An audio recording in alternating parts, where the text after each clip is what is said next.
Hay una filosofía argentina, un pensamiento riguroso acerca del lugar del hombre en la sociedad. Obras literarias como El Facundo, El Martín Fierro, El Matadero. Texto axial, fundamental, el plan revolucionario de operaciones de Mariano Moreno, Los muertos en Plaza de Mayo. El primer centenario se festeja bajo estado de sitio. Las cartas a Lavalle deciden el fusilamiento de Dorrego. No hay verdad que se resista frente a 2 pesos, moneda nacional.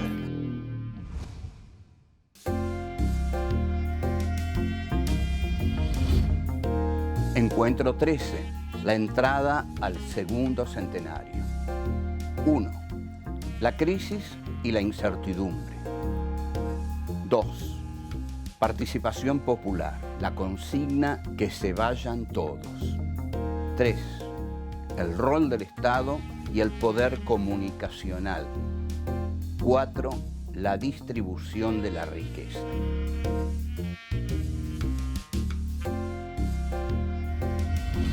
En el año 2010, la República Argentina celebra el segundo centenario de la Revolución de Mayo. Los argentinos llegamos a este momento luego de 2 crisis disímiles en la última década. La de 2001, en el país, una de las más crudas de su historia, que culmina con un profundo conflicto institucional y decenas de muertos. Y la de 2008, en el mundo, con la debilidad y caída de los mercados mundiales que enfrentan intensas recesiones, sobre todo en los países más poderosos del planeta. El segundo centenario encuentra en Argentina a la primera presidenta mujer elegida por el voto democrático, Cristina Fernández, que se propone consolidar la democracia y la integración regional. Durante los primeros años del segundo milenio, gobiernos de corte popular toman posición en muchos países de América Latina. Manifestación que se traduce en la reformulación del rol del Estado y en una revisión de su inserción en el mundo luego de varias décadas de hegemonía neoliberal. La entrada al segundo centenario constituye una nueva oportunidad para construir y delinear la identidad que cada nación busca darse a sí misma en medio de esta integración regional.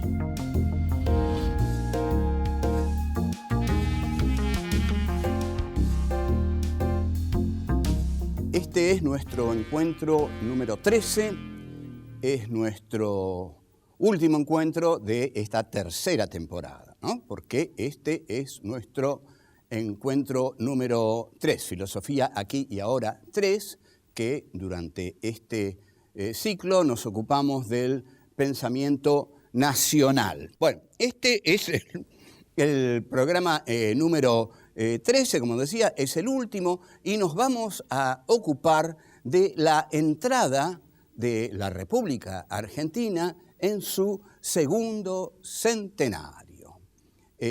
¿Cómo llega la Argentina a su segundo centenario? Bueno, en principio llega. Esto ya es muy meritorio, y el mundo llega, ¿no? Porque no podemos negar que muchas veces uno piensa, ¿llegará el mundo a mañana? Bueno, el mundo, la Argentina ha llegado al 2010. Una de las crisis más graves que ha pasado en la primera década del siglo XXI fue la del 2001, año muy conocido por las Torres Gemelas, el atentado a las Torres Gemelas que se produce el 11 de septiembre del 2001. 11 de septiembre, fecha también del golpe de Pinochet contra el gobierno de la Unidad Popular de Salvador Allende. Esto del 2001 no era nuevo. Ya en 1989 se había producido un fenómeno de hiperinflación que muy provocado, que le hicieron al gobierno de Raúl Alfonsín para tirarlo, ¿no? Realmente a Alfonsín fue un golpe de mercado que le hacen a Alfonsín, porque Alfonsín, conjeturo, no habrá entregado, no habrá concedido algunas cosas que el que vino después concedió absolutamente, ¿no?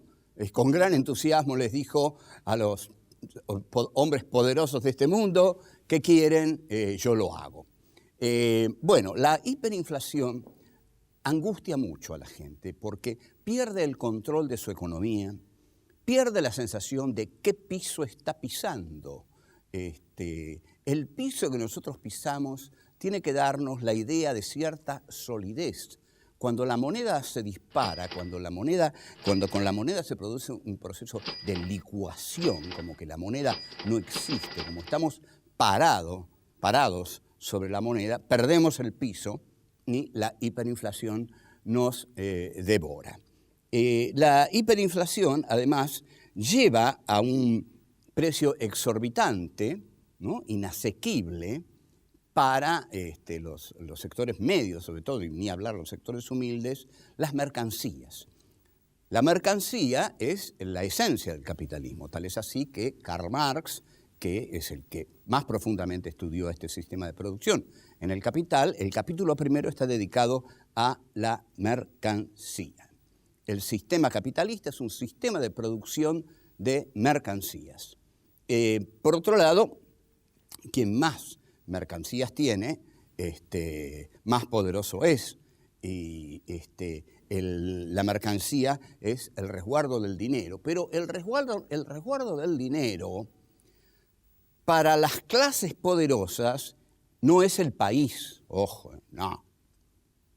El dinero se guarda afuera. Ni siquiera se reinvierte, porque una de las características de nuestros sectores dominantes en la economía, y por eso el país es así, ha sido el de la no reinversión. Como los sectores dominantes de la Argentina jamás reinvirtieron en la Argentina, sino que enviaron afuera sus ganancias, la Argentina es hoy lo que es, un país pobre. Ahora, la clase media, como no puede hacer eso, pone sus dinerillos en el banco.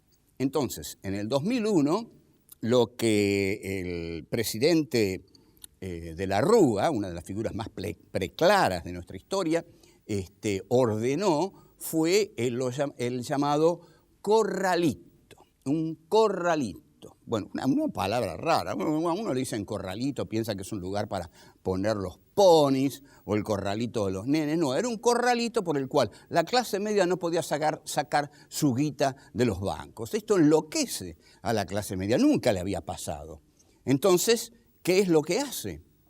Toma un instrumento que había jugado un papel muy triste en Chile, porque había contribuido muchísimo a la pérdida institucional del gobierno de Salvador Allende, la cacerola, porque, digamos, todas las conchetas chilenas, que son innumerables, salieron con las cacerolas para tirar abajo al gobierno de Allende. Contaban con algo más que cacerolas, ¿no? Contaban con Kissinger, Nixon, la CIA, Pinochet, en fin, gente mucho más temible que una cacerola.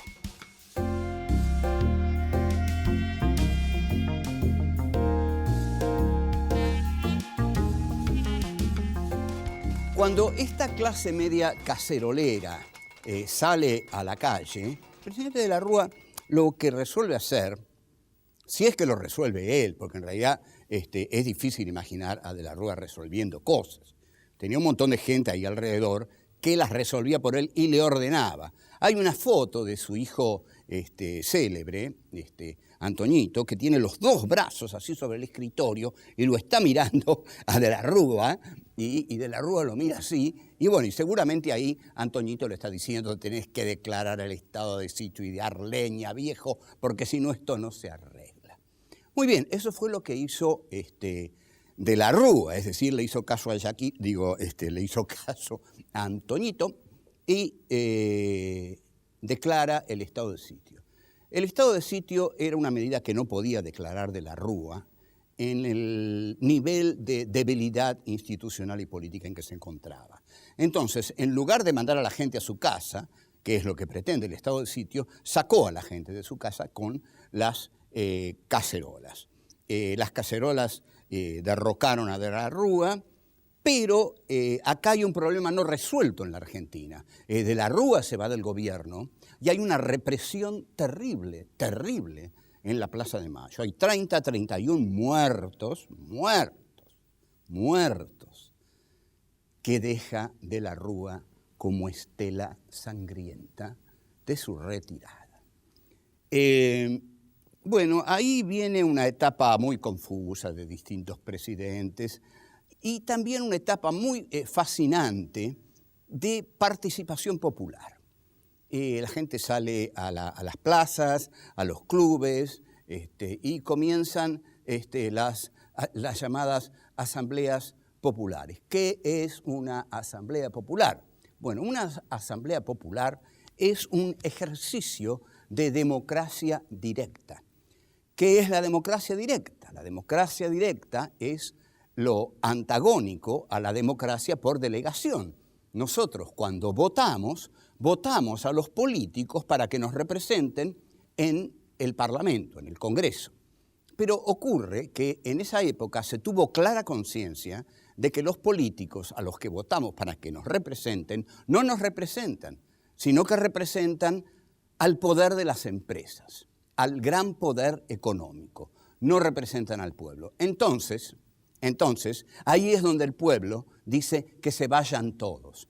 Ahora, ¿qué quiere decir que se vayan todos?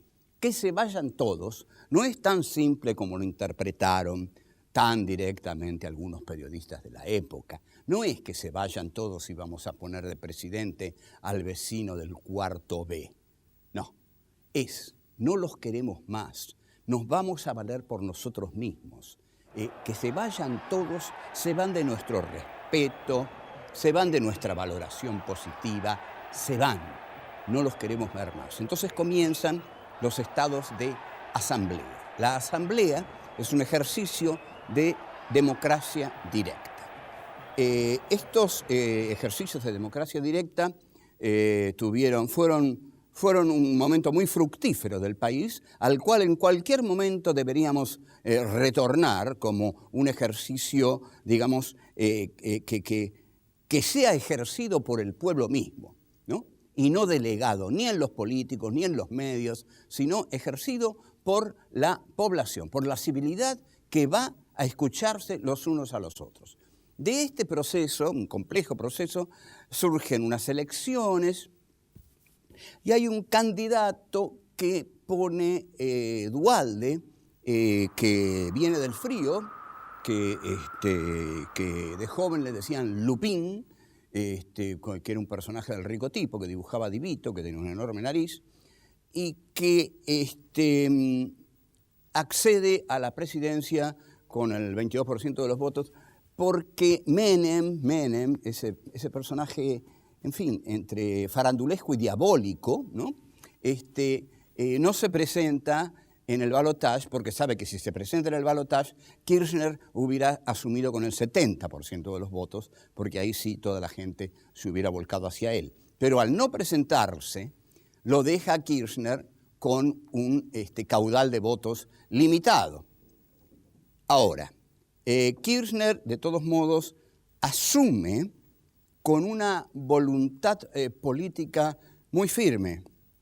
Hay presidentes que asumen adueñándose del poder, ¿no? Que uno ve que, bueno, este tipo llegó aquí para gobernar. De eso no me cabe la menor duda. Entonces, en el discurso que da en el Congreso al asumir, larga una definición de lo que él es, de dónde viene, y que la definición dice: pertenezco a una generación diezmada. Esto asombra a muchos, preocupa a muchos, y surge una frase: se viene el surdaje. Se viene el surdaje porque si este hombre pertenece a una generación diezmada, acá la única generación que fue diezmada fue la llamada generación del 70. Y esa generación del 70 fue diezmada porque fue considerada zurda por los militares de la Seguridad Nacional, que tuvieron el poco delicado gesto de eliminar por lo menos a 30.000 jóvenes de esa generación. O sea que la primera definición de Kirchner es: yo pertenezco a esa generación que fue diezmada.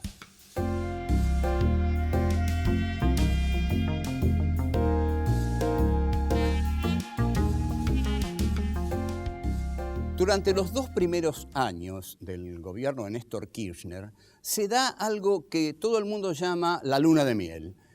Son 2 años en los cuales Kirchner intenta una política de transversalidad e incluso intenta organizar casi un nuevo partido de centro-izquierda, pero se da cuenta que el aparato poderoso del PJ, si no está en sus manos, esto es lo que él piensa, él no tiene segura su presidencia. Entonces se dedica a apoderarse del aparato del PJ. Aquí empieza la etapa que podemos llamar el pejotismo de Kirchner. Es decir, apoderarse de ese aparato que es lo que el peronismo es hoy. El PJ es hoy un aparato que no tiene ideología, es un aparato para construir poder. El poder está ahí adentro. Consiste el poder en captar todo lo que uno pueda dentro de esa cosa, de ese corleonismo que es hoy el aparato justicialista, y quedarse con la parte que le dé más poder. Kirchner se mete en esos laberintos y ahí se produce una lucha que quizás nos remita a la filosofía de Thomas Hobbes. Hobbes decía que la existencia era la lucha de todos contra todos. Y esto es un poco lo que se da en el pejotismo, ¿no? La lucha de todos contra todos. Pero, sin embargo, Kirchner consigue fortalecer el leviatán, es decir, el Estado. Una de las cosas más irritativas que hace Néstor Kirchner es fortalecer el Estado que Menem había destruido. ¿En qué sentido lo había destruido? Lo había destruido como elemento de intervención en la economía. Con Menem, el Estado había dejado por completo de intervenir en la economía. Con Kirchner, el Estado vuelve a intervenir en la economía. Entonces, ese Estado es un Estado keynesiano, que es un Estado de bienestar, que es un Estado que interviene en la economía, y que incluso interviene activamente. Esto lo hemos visto con los conflictos que el Estado, bajo el gobierno ya de Cristina Fernández, ha tenido con algunos grupos de poder, a los cuales, digamos, atacó con total decisión, porque consideraba que digamos, los monopolios y los oligopolios deformaban la lógica del mercado. En esto, Cristina Fernández estaba de acuerdo con Adam Smith. Ahora bien, cuando Néstor K. Se consagra al pejotismo, ahí deja de lado muchos de sus ideales, y sus 2 últimos años ya no son tan brillantes. Asume Cristina Fernández y al poco tiempo de asumir hay todo un bloque compacto opositor que reacciona con una virulencia excepcional, casi nunca vista, contra un gobierno que acababa de asumir. ¿Cómo estaba formado ese bloque? Ese bloque estaba formado por la clase media cacerolera, que sale a cacerolear contra el gobierno, con el campo, el llamado campo, que tal como lo definió un señor, creo que se llamaba Roulet, a mí mi maestra de historia me dijo que la historia argentina la hizo la iglesia, el ejército y el campo. Bueno, para ese señor las cosas estaban claras, pero no son tan así. Y el otro poder fundamental que se le añade a este bloque es el poder comunicacional. Como nunca el poder comunicacional estuvo en contra de un gobierno. ¿Qué es lo que logra el poder comunicacional? Este tema me gusta muchísimo y a mí me encantaría dar un filosofía aquí y ahora 4 sobre el tema de el sujeto otro, el poder comunicacional y la colonización de la subjetividad. El poder comunicacional coloniza las subjetividades. ¿Qué es colonizar la subjetividad? Yo tengo una subjetividad, usted tiene otra, pero sin embargo, el poder comunicacional nos coloniza nuestras subjetividades, porque nos dice lo que tenemos que pensar, nos dice lo que tenemos que decir, nos dice lo que tenemos que leer, nos dice a dónde tenemos que ir, a dónde tenemos que comer, qué tipo de mujer nos tiene que gustar, nos dice todo. Somos manejados por el poder comunicacional, que también nos dice si tenemos que odiar o no odiar a este gobierno o a cualquier gobierno. El poder comunicacional decidió que al gobierno de Cristina Fernández había que, en verdad, claramente, por decirlo, destituirlo. Surgió en defensa de ese gobierno, que en ese momento estaba en una situación muy débil, hubiera bastado un tanque solamente para que cayera. Surgió un grupo de intelectuales, de los mejores intelectuales del país, que se nuclearon alrededor de Carta Abierta y defendieron apasionadamente la estabilidad institucional. Porque acá, en realidad, lo que nosotros queremos no es primordialmente la defensa de un gobierno. Quisiéramos que siempre un centenario en la Argentina, y los que puedan venir, si vienen, se festejen en democracia, se festejen sin el acecho de las fuerzas del golpe institucional, del golpe militar, que está muy sofocado porque, digamos, los militares están apartados de estas cuestiones, no quieren, creo, y estoy casi seguro, no quieren ser más utilizados para defender los intereses de otros sectores de la sociedad que no son ellos. Que no los usen más como instrumento para defender los problemas de otros. Entonces, están apartados. ¿Qué es lo que queda entonces? Queda una sociedad muy dividida. Por un lado, tenemos un proyecto que intenta redistribuir la riqueza, pero que lo logra muy difícilmente porque tiene enfrente a muchos que no quieren distribuir la riqueza. No quieren. Entonces, ahí está el problema.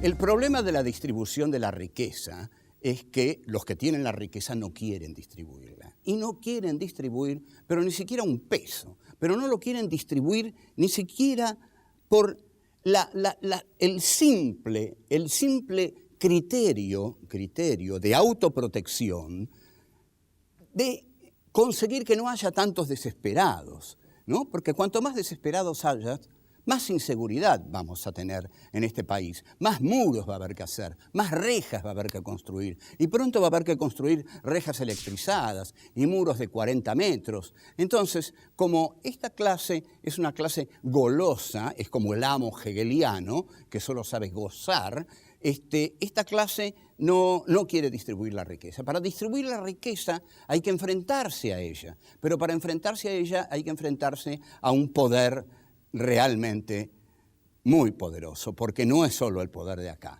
es el poder del capitalismo internacional. Entonces, ¿cómo podemos pensar el segundo centenario? Bueno, lo que podemos decir es lo que nosotros pensamos hacer para el segundo centenario. No sabemos si lo que pensamos hacer se va a realizar en el segundo centenario, pero nadie sabe si lo que va a hacer se va a realizar, porque la vida es azarosa.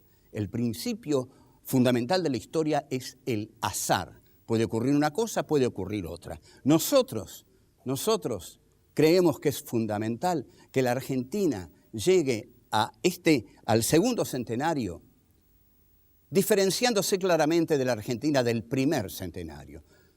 Que no sea una fiesta de las clases hegemónicas, que no sea una fiesta de las clases poseedoras, que no sea una fiesta de los que están satisfechos por completo, que sea una fiesta de todos, al menos que puedan ser integrados a la mesa familiar, digamos, del país, siempre atravesada por miles de contradicciones, todos aquellos que padecen hambre. En realidad, nosotros No queremos un país injusto, no queremos un país desigual, no queremos un país con hambrientos. América Latina tiene que estar preparada para que no haya más golpes de Estado en este continente.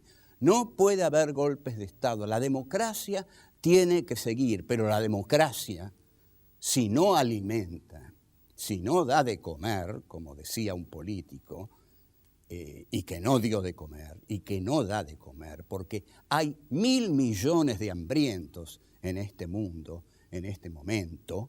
La democracia, si no consigue satisfacer las necesidades inmediatas, esenciales de la gente que habita este país, la democracia no sirve para nada. Entonces, y nosotros queremos que sirva, porque queremos vivir en democracia. Vivir en democracia es que la vida se respeta. La democracia consiste en que la vida del otro para mí es sagrada, porque yo necesito del otro para ser yo. No puedo ser yo si el otro no existe para mí. Entonces, esa democracia hay que sostenerla, hay que defenderla si es contra los medios, si es contra el campo, si es contra la sociedad donde se juntan los dueños de las vacas, lo que sea, si es contra los corruptos también. No hay que admitir corruptos, nada de corrupción en la Argentina. No puede haber en el gobierno un solo corrupto, y si lo hay, a ese hay que echarlo, porque nosotros no podemos tolerar estar defendiendo, porque lo defendemos por convicción, porque lo otro es horrible, pero estar defendiendo algo que no se defiende a sí mismo. Entonces, por favor, si ustedes quieren que nosotros estemos ahí y luchando contra lo horrible que está del otro lado, nos tienen que dar una mano. Y la basura que tienen dentro la echan. Y ahí nos van a tener con más entusiasmo, con más esperanzas, del lado de las buenas causas que pueden hacer de este país un lugar más digno para vivir y para morir. Chao.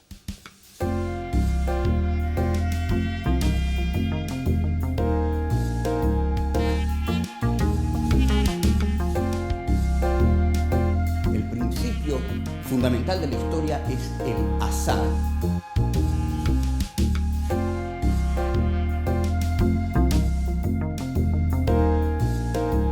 Hobbes decía que la existencia era la lucha de todos contra todos. Y esto es un poco lo que se da en el pejotismo. El problema de la distribución de la riqueza es que los que tienen la riqueza no quieren distribuir. La democracia consiste en que la vida del otro para mí es sagrada, porque yo necesito del otro para ser yo.